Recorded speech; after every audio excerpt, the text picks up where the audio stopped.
परम सत्कार्यो गुरु प्यारी साध संगत जी, राधा स्वामी जी। साध संगत जी, बड़े बड़े संत महापुरुष और ज्ञानी लोग ऐसा क्यों कहते हैं कि जब कभी मौका मिले तो सतगुरु के घर लंगर जरूर करना चाहिए। और आने वाले सितंबर को लाखों की संख्या में संगत डेरे पहुंचने वाली है और बहुत सारी संगत शायद ऐसी भी होगी जो लंगर नहीं खाती होगी। लेकिन इस वीडियो को पूरा सुन लेने के बाद जब भी आपको डेरे में मौका मिलेगा, आप हर हाल में एक बार लंगर जरूर करोगे। वीडियो में सुनाई जाने वाली साखी को पूरा और बड़े ही ध्यान से सुनना जी, तभी आपको इस साखी से कुछ सीखने को मिलेगा। साध संगत जी, ये घटना इंडिया से लगभग 7,000 किलोमीटर दूर लंदन में रहने वाले एक 16 साल के अंग्रेज लड़के की है। इस बच्चे का इंडिया से कुछ लेना देना नहीं था और ना ही इंडिया में इसका कोई रिश्तेदार रहा करता था। जब इस बच्चे का लंदन में जन्म हुआ और ये बड़ा होने लगा तो इसके माता पिता को इसकी एक्टिविटी थोड़ी अलग लगी।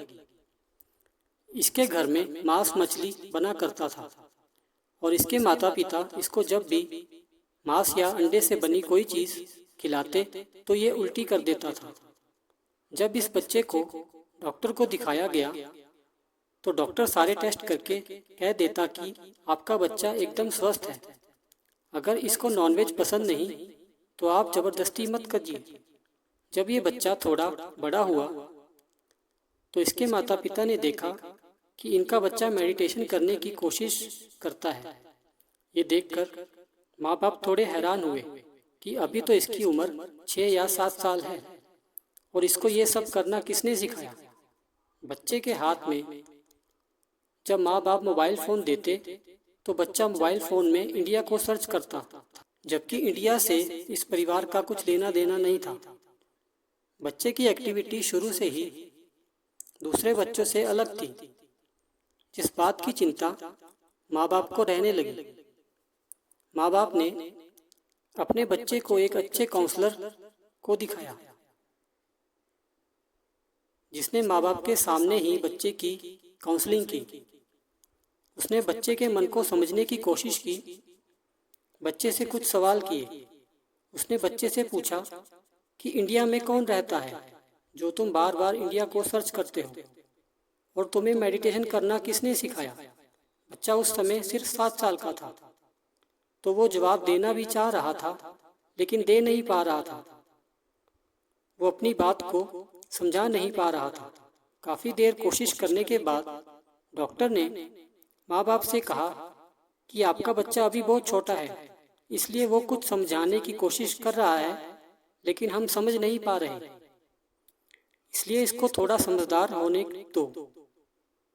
उसके बाद हम फिर से इसकी काउंसलिंग करेंगे। तो माँ बाप अपने बच्चे को लेकर घर लौट आए और कुछ दिन बाद स्कूल के टीचर ने भी कहा कि आपका बच्चा ना तो खेलता है और ना ही किसी से ज़्यादा बात करता है। बाकी बच्चे पूरा दिन स्कूल में शरारतें करते हैं, लेकिन आपका बच्चा बिल्कुल अलग है। ये सब सुनकर माँ बाप की चिंता और बढ़ जाती थी। धीरे धीरे जब बच्चा बड़ा होने लगा और जब बच्चा 16 साल का हो गया तो एक दिन टीवी पर किसी न्यूज़ चैनल में बच्चे ने देखा कि बाबा जी का सत्संग होने जा रहा है। जैसे ही बच्चे ने बाबा जी की फोटो को टीवी में देखा तो बच्चा एकदम से चिल्ला पड़ा, बाबा जी। ये देखकर बच्चे के माँ बाप डर गए। वो सोच में पड़ गए कि बच्चे को अचानक क्या हो गया। ये तो एकदम शांत स्वभाव का था और टीवी में देखकर चिल्लाने क्यों लगा। तो माँ बाप ने सोचा कि अब फिर से बच्चे की काउंसलिंग करवा लेते हैं, शायद अब ये कुछ समझा पाए। तो माँ बाप बच्चे को काउंसलर के पास लेकर गए और सारी बात बताई कि हमारा बच्चा टीवी में किसी सरदार जी को देखकर चिल्ला पड़ा था। ये सुनकर डॉक्टर भी हैरान था, क्योंकि वो जानता था इस परिवार की दोस्ती किसी भी सिख परिवार के साथ नहीं है। तो डॉक्टर ने बच्चे से बड़े प्यार से सवाल करने शुरू किए। डॉक्टर ने पूछा कि टीवी पर कौन था, तो बच्चा कहने लगा, बाबा जी। डॉक्टर ने पूछा, बाबा जी कौन है? तो बच्चा कहने लगा कि वो इंडिया में मेरे घर के पास रहते हैं। तो डॉक्टर कहने लगा कि लेकिन आपका घर तो यहाँ लंदन में है। तो बच्चा कहने लगा कि मेरा एक और घर है, वो इंडिया में है। तो डॉक्टर ने कहा, अगर हम आपको इंडिया लेकर जाएं तो क्या आप हमें अपना घर दिखाओगे? ये सुनकर बच्चा खुश हो गया और कहने लगा, बिल्कुल दिखाऊंगा। फिर कुछ और सवाल जवाब करने के बाद डॉक्टर को काफी कुछ समझ आ चुका था कि ऐसे केस अक्सर पिछले जन्मों से जुड़े होते हैं, लेकिन डॉक्टर इस चीज को कंफर्म नहीं करना चाहता था, क्योंकि कई बार बच्चे कुछ भी बोल देते हैं। तो डॉक्टर ने माँ बाप को कहा कि अगर पॉसिबल है तो आप अपने बच्चे को एक बार इंडिया लेकर जाओ और वहां जाकर ये आपको जहां लेकर जा रहा है उस जगह को देख कर आओ और समझ कर आओ। अब क्योंकि ये बच्चा अपने माँ बाप का इकलौता बेटा था, तो माँ बाप डॉक्टर की सलाह पर बच्चे को इंडिया ले जाने को तैयार हो गए। और कुछ दिन बाद ये तीनों लोग इंडिया पहुंचे। एयरपोर्ट से बाहर आते ही बच्चे को बहुत कुछ याद आने लगा और बच्चा अपने माँ बाप को लेकर डेरे में पहुंच गया। डेरे को देखकर बच्चे को सब कुछ याद आ गया। बच्चे ने बताया कि पिछले जन्म में मेरा घर अमृतसर में था और मैंने हजूर महाराज जी से नामदान ले रखा था, लेकिन मैंने नामदान की कदर नहीं की, जिस वजह से अपने आखिरी दिनों में मैंने बहुत तकलीफ सही। तब मैं एकदम अकेला रहा करता था।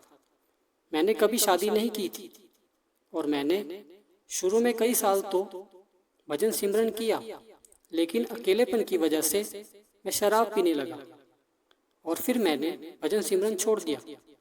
जब मेरा आखिरी समय आया तो मैं बहुत तड़प रहा था, मेरी जान नहीं निकल रही थी। फिर मैंने अपने पड़ोसी को कहा कि मुझे कैसे भी करके डेरे तक छोड़ आओ। तो मेरी पड़ोसी ने मुझे डेरे में छोड़ दिया और डेरे के अस्पताल में मैं बस अपनी मौत का इंतजार करता था, लेकिन मेरी जान नहीं निकल रही थी। फिर एक दिन मेरे पड़ोस वाले बिस्तर पर एक मरीज की पत्नी लंगर घर से मरीज के लिए 2 रोटी मांग कर लाई और जब उसने देखा कि मैं भी साथ वाले बिस्तर पर लेटा हुआ हूँ तो उसने एक रोटी मुझे खिला दी। और लंगर की उस रोटी को खाने के बाद उस रात जब मैं सोया तो फिर कभी नहीं उठा। मुझे पता ही नहीं चला और मुझे अपने शरीर से मुक्ति मिल गई। और इस बार मेरा जन्म लंदन में हुआ और बचपन से ही मुझे डेरा और यहाँ की चीजें दिखाई देती थी, लेकिन मैं समझ नहीं पा रहा था कि ये कौन सी जगह है। लंगर की उस एक रोटी से मुझे मुक्ति मिल गई और मैंने नामदान लेकर जो कर्म किए थे उस हिसाब से मेरा निचली जूनियों में जाना पक्का था। लेकिन बाबा जी ने ऐसी मेहर की और मुझे फिर से इंसानी जामा देकर अपने पास बुला लिया। ये कहते कहते वो बच्चा रोने लगा। फिर आगे बच्चे ने बताया, जब उस दिन मैंने बाबा जी की फोटो को टीवी पर देखा तो मुझे बहुत कुछ याद आने लगा। ये सब बच्चे की माँ बाप के साथ साथ संगत भी सुन रही थी और ये सुनकर सब रो पड़े थे। साथ संगत जी, अब ये बच्चा बड़ा हो चुका है और अक्सर डेरे में आता रहता है। साथ संगत जी, इसलिए कहा गया है कि लंगर की रोटी खाने का मौका मिल जाए तो जरूर खानी चाहिए। क्या पता उस एक रोटी से हमारा कौन सा कर्म कट रहा है। और जो एक बार डेरे के लंगर की रोटी को खा लेता है फिर बाबा जी उसका हाथ कभी नहीं छोड़ते। चाहे बाबा जी उसको अगले जन्म में अपने पास बुलाएं, लेकिन बुलाते जरूर हैं।